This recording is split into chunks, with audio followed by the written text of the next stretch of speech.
Hey guys, welcome to target सरकारी नौकरी। मैं हूं इरशाद अली। खंड शिक्षा अधिकारी का मॉक टेस्ट नंबर आप 30 देख रहे हैं, जिसमें हम डिस्कस करेंगे सामान्य अध्ययन यानी जनरल स्टडीज़ के 30+ इंपॉर्टेंट क्वेश्चंस को। वीडियो को प्लीज़ आप लाइक कर दीजिए। और पहला सवाल देखिए आज का। हरिके बैराज जो कि इंदिरा गांधी नहर में पानी का प्रमुख स्रोत है, निम्नलिखित में से किन दो नदियों के संगम पर बना हुआ है हरिके बैराज? चाइना में तिब्बत है, तिब्बत प्लेट्यू से एक नदी निकलती है जिसका नाम है Indus river. Indus river Bharat में लद्दाख में एंटर करती है, लद्दाख में होती हुई वो जम्मू कश्मीर में आती है, जम्मू कश्मीर के बाद वो पाकिस्तान में एंटर कर जाती है। पूरे पाकिस्तान में फ्लो होने के बाद में वो अपना जल अरब सागर में गिरा देती है। और इस इंडस नदी को भारत की 5 नदियां ज्वाइन करती हैं, यानी वो 5 नदियां अपना जल इस इंडस रिवर में गिरा देती हैं। जिसमें से कौन कौन सी नदियां हैं? 5। सतलुज है, व्यास है, चेनाब है, झेलम है और रावी है। ये 5 नदियां हैं, जिनमें से व्यास नदी सतलुज नदी में आकर मिल जाती है पंजाब वाले एरिया में। इस पंजाब में आकर व्यास अपना जल सतलुज में मिला देती है। और इस पॉइंट को जहाँ पर इन दोनों का संगम होता है, इसे ही हम बोलते हैं हरिके। हरिके कहाँ पर है? पंजाब में। इस हरिके इस संगम पर स्थल पर ही एक बैराज बनाया हुआ है, और इस बैराज से निकाली हुई है एक नहर, जिसे हम कहते हैं इंदिरा गांधी नहर, जो भारत की सबसे लंबी नहर है, जो कि राजस्थान में, जो पूर्वी राजस्थान है, उसमें सिंचाई के लिए बहुत ही महत्वपूर्ण साधन है वहाँ सिंचाई का। तो ये कौन कौन सी नदी के संगम पे बना हुआ है? व्यास और सतलुज। तो इसका आंसर हो जाएगा डी ऑप्शन, बिल्कुल करेक्ट आंसर होगा। अगला सवाल देखेंगे। दुलस्ती पावर स्टेशन किस नदी पर बना हुआ है? एक्चुअली ये चेनाब नदी पर बना हुआ है। और चेनाब नदी किसकी सहायक नदी है? ये इंडस की यानी सिंधु नदी की सहायक नदी है चेनाब रिवर। और अगर आपसे पूछेगा कि कौन से राज्य में है ये दुलस्ती पावर स्टेशन, जम्मू कश्मीर में है। याद रखिएगा, जम्मू एंड कश्मीर में है ये। अगला सवाल देखें। कौन सा मसाला भारत में काला सोना के रूप में जाना जाता है? ये क्वेश्चन हम ऑलरेडी कर चुके हैं। काला सोना किसको बोलते हैं? काली मिर्च को, ब्लैक पेपर को ही हम काला सोना बोलते हैं। और ये कहाँ पर है? जो पश्चिमी घाट की पहाड़ियाँ हैं, वहाँ से इसका प्रोडक्शन होता है, केरला में। नेक्स्ट चलेंगे। निम्नलिखित में से कौन सा राज्य सोयाबीन का अग्रणी उत्पादक है? लार्जेस्ट प्रोड्यूसर ऑफ सोयाबीन कौन सा स्टेट है भारत का? मध्य प्रदेश है। ए ऑप्शन करेक्ट आंसर है, बिल्कुल।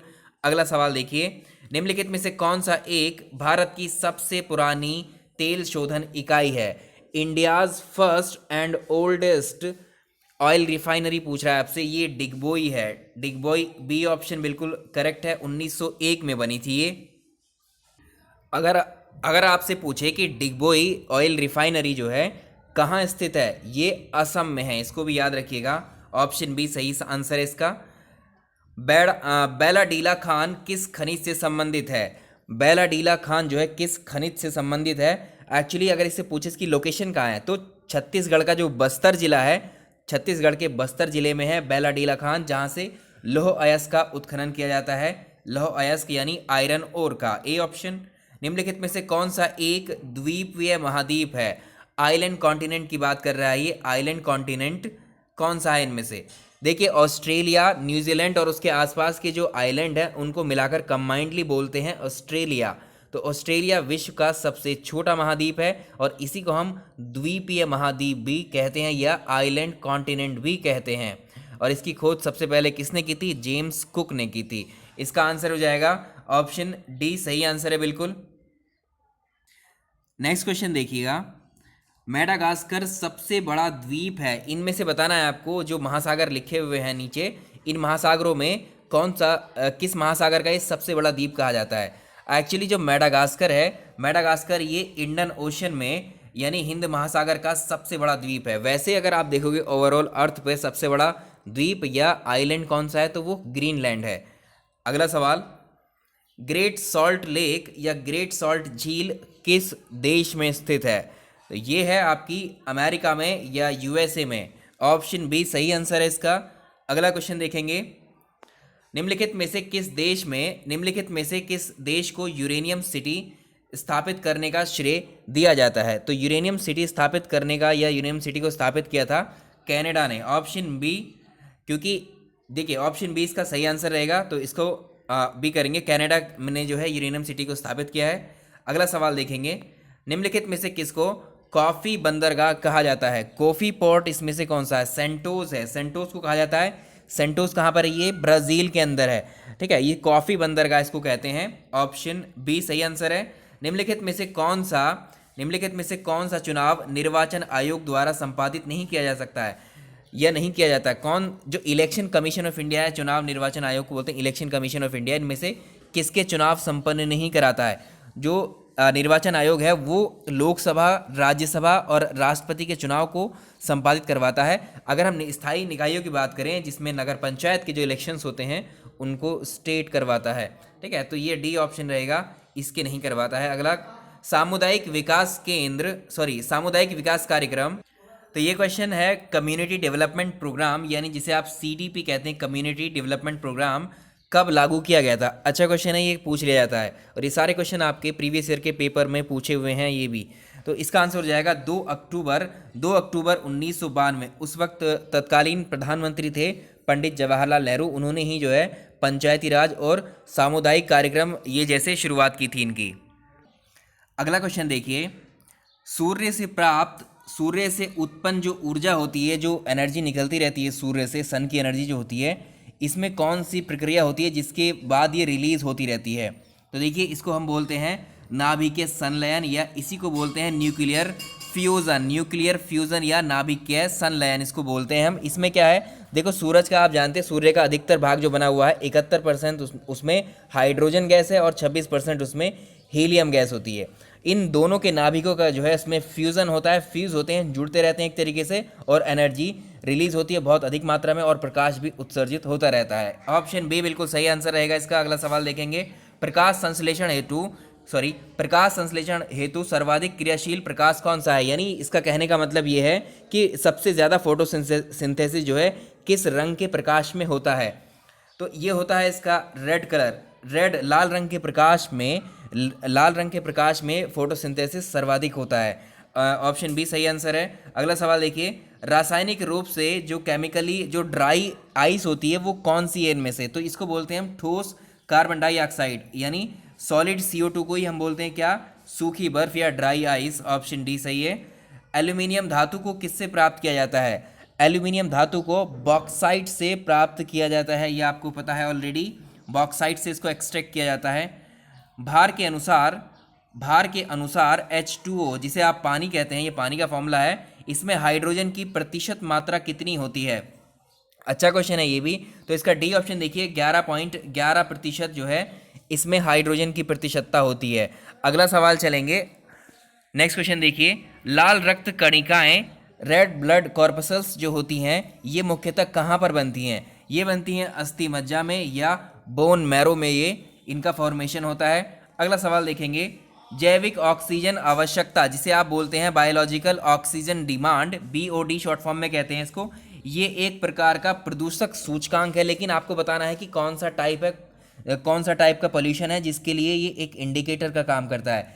तो ये एक जलीय वातावरण में जो है जो प्रदूषण होता है उसको ये इंडिकेट करता है, बायोलॉजिकल ऑक्सीजन डिमांड या BOD, या आप कह सकते हैं ये जल प्रदूषण या जलीय प्रदूषण या वाटर पोल्यूशन। ऑप्शन ए सही आंसर है इसका। अगला देखें, निम्नलिखित में से किसे दक्षिण गंगोत्री नाम से जाना जाता है? दक्षिण गंगोत्री, ये क्वेश्चन आप पहले भी कर चुके होंगे कई बार। हाँ जी, इसको देखिए, इस क्वेश्चन को, दक्षिण गंगोत्री। देखिए जो 7 कॉन्टिनेंट है अर्थ के ऊपर, 7 महाद्वीप हैं, 7 महाद्वीप में से 5वां सबसे बड़ा महाद्वीप है कौन सा? अंटार्कटिका पर कोई व्यक्ति नहीं रहता है, कोई जन वहाँ नहीं रहता है, तो इसलिए उसको निर्जन महाद्वीप भी कहते हैं और इसे ही श्वेत महाद्वीप भी कहते हैं, क्योंकि ये बर्फ़ से पूरा ढका हुआ है, कवर्ड है, पूरा बर्फ़ का ही महाद्वीप है। इसी महाद्वीप पर केवल रिसर्च के लिए वो बनाए जाते हैं, केवल रिसर्च सेंटर ही बनाए जाते हैं। कई देशों के रिसर्च सेंटर हैं वहाँ पर हमारे भारत के भी 3 सेंटर हैं, जिसमें से एक क्या है? भारत का प्रथम अंटार्कटिका शोध केंद्र कौन सा है? दक्षिण गंगोत्री है। नेक्स्ट क्वेश्चन देखिए आप इसका, जीविकोपार्जन हेतु वेद और वेदांगों को पढ़ाने वाला अध्यापक इनमें से क्या कहलाता है? अपनी जीविका चलाने के लिए, अपना खर्च चलाने के लिए जो वेद वेदांगों को पढ़ाने वाला अध्यापक है उसको कहा जाता है उपाध्याय। ऑप्शन सी बिल्कुल करेक्ट है।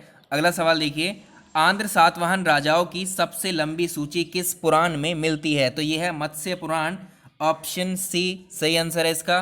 अगला सवाल देखिए, किस सिख गुरु को अकबर ने 500 बीघा जमीन दी थी, उपहार में दी थी? तो सिखों के चौथे गुरु हुआ करते थे गुरु रामदास। गुरु रामदास को ही अकबर ने जो है 500 बीघा जमीन उपहार में दी थी। इसी ज़मीन पर जो आज के स्वर्ण मंदिर है और अमृतसर नगर इसी पर बसा हुआ है। ऑप्शन ए इसमें सॉरी ऑप्शन देखिए, ऑप्शन बी इसका सही है, गुरु रामदास। अगला सवाल देखें, पानीपत का तीसरा युद्ध किस वर्ष लड़ा गया था? पानीपत का तीसरा युद्ध किस वर्ष लड़ा गया था? और ये भी पूछ सकता है कि किन किन के बीच में लड़ा गया था। तो पानीपत का तीसरा युद्ध हुआ था 14 जनवरी 1776 को हुआ था, मराठों के बीच में और अफगानों के बीच में। याद रखिएगा, मराठे वर्सेस अफगानी थे जो लड़ाई में थे, और अफगानों की तरफ से जो है अहमद शाह अब्दाली की सेना थी, जिसमें मराठों की पराजय हो जाती है। और इसमें चलिए इसका आंसर हो जाएगा बी ऑप्शन। अगला सवाल देखेंगे, महात्मा ज्योतिबा फूले द्वारा किस संगठन की स्थापना की गई थी? तो महात्मा ज्योतिबा फूले के द्वारा की गई थी सत्य को खोजने वाले समाज की, जिसे हम कहते हैं सत्य शोधक समाज। ऑप्शन सी सही आंसर है। किसको इनमें से भारतीय पुनर्जागरण का पिता कहा जाता है? ये हमने बहुत डिटेल में किए हैं, बहुत सारे क्वेश्चंस आपको इतिहास के कोर्स में, जो थ्योरी कोर्स है, अगर आपने देखा होगा तो काफ़ी सारे क्वेश्चंस आपको मिल रहे होंगे। तो ये राजा राममोहन राय हैं। अगला देखें, भगत सिंह को उनके दो साथियों के साथ 23 मार्च 1931 को फांसी दी गई थी, वो साथी उनके कौन थे? ये क्वेश्चन हमने पहले भी किया है। तो देखिए, इनके साथ में जो थे कौन कौन थे? सुखदेव थे और राजगुरु थे, सुखदेव और राजगुरु। तो इसमें ऑप्शन हो जाएगा ए इसका सही आंसर, जो कि लाहौर षड्यंत्र में शामिल थे, राजगुरु सुखदेव। एंड अगला सवाल देखिए, किसने ये विचार व्यक्त किया था कि भारत में ब्रिटिश आर्थिक नीति घिनौनी है? तो ये कहा था कार्ल मार्क्स ने। ऑप्शन सी, कार्ल मार्क्स ने ये विचार व्यक्त किया था कि भारत में ब्रिटिश आर्थिक नीति घिनौनी नीति है, बिल्कुल। और नेक्स्ट सवाल देखिए इसका, अगला सवाल नेक्स्ट देखिए, निम्नलिखित में से किसने निकास का सिद्धांत प्रतिपादित किया था? तो दादा भाई नौरोजी थे। धन के निकास को इन्होंने अनिष्टों का अनिष्ट की संज्ञा दी थी, और इन्होंने ही क्या दिया था? ये निकास का सिद्धांत दिया था दादा भाई नौरोजी। तो इस मॉक टेस्ट में हम रहने देंगे इतने ही क्वेश्चंस, और कल मॉर्निंग में हमारा जो है उत्तर प्रदेश का अगला मॉक टेस्ट आएगा, और जनगणना पर आधारित भी हम देखिए मॉक टेस्ट की संख्या बढ़ा देंगे, नंबर ऑफ क्वेश्चंस आपको, ठीक है। और आपके ज्योग्राफी जो है लगभग कंप्लीट हो ही गई है, वो भारत का भूगोल उसमें हमने कंप्लीट करवा दिया है आपको। 1 से 2 लेक्चर होंगे, वो आपको आ जाएंगे, जिसमें एक जनगणना पर हमको डिटेल्ड वाला एक थ्योरी लेक्चर देना है, उसमें से अब एक परिवहन पर कह सकते हैं आप, जिसमें भारत की जनजातियाँ वगैरह भी हम डिस्कस कर लेंगे उसी में। चलिए, वीडियो पसंद आया तो लाइक ज़रूर कर दिया करें। आप जो है वीडियोस वगैरह देख तो लेते हैं, लेकिन जितने व्यूज़ होते हैं उतने लाइक उस वीडियोस पे कभी भी नहीं होते हैं। इस चीज़ का थोड़ा ख्याल रखा करिए। Thank you so much.